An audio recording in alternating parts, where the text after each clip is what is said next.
Asbabun nuzul surat Al-Ikhlas seperti yang dikutip laman Dutailem mengandung arti yang besar. Asbabun nuzul surat Al-Ikhlas menegaskan akan keesaan Allah SWT.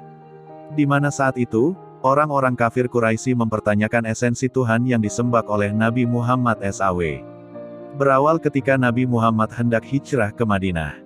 Orang-orang kafir Quraisy telah merencanakan akan membunuh beliau sebelum berangkat ke Madinah. Dengan pertolongan Allah SWT, beliau berhasil lolos dari kepungan kafir Quraisy dan berhasil keluar dari kota Mekah. Mengetahui Rasulullah berhasil kabur, mereka menyusun rencana ulang untuk menangkap Rasulullah SAW.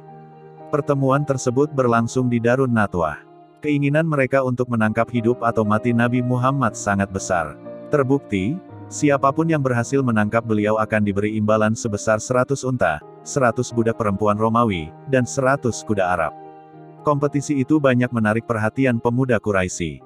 Mereka berlomba-lomba memenangkan sayembara tersebut. Di antara orang yang mengikuti misi ini, ada yang bernama Surokoh. Dengan gigi akhirnya Surokoh berhasil mengejar Rasulullah di tengah perjalanan menuju Madinah. Ketika ia melihat Rasulullah dengan jelas, ia langsung menghunuskan pedangnya ke arah Nabi. Secara spontan, kuda yang dinaiki Surokoh terjelembab dan jatuh ke belakang. Lantas ia meminta tolong kepada Rasulullah seraya memanggil-manggil, "Muhammad, tolonglah aku." Bahkan, ia mengajak berdamai dan berjanji tidak akan mengulangi perbuatannya. Namun, setelah Rasulullah SAW menolongnya, ia bergegas menghunuskan pedangnya kembali. Namun ketika ujung pedangnya hendak mengenai Rasulullah, ia tiba-tiba terjelembab dan jatuh kembali. Ia pun meminta pertolongan kepada beliau lagi. Rasulullah pun menolongnya. Setelah ditolong, ia kembali menghunuskan senjatanya dan berkata, "Hai Muhammad, terangkanlah kepadaku tentang Tuhanmu. Bagaimana dia mempunyai kekuatan seperti itu? Apakah Tuhanmu terbuat dari emas atau perak?"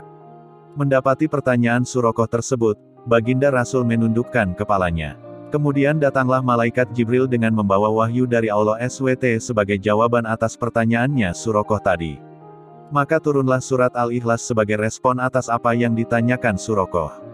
Wallahu a'lam bishawab.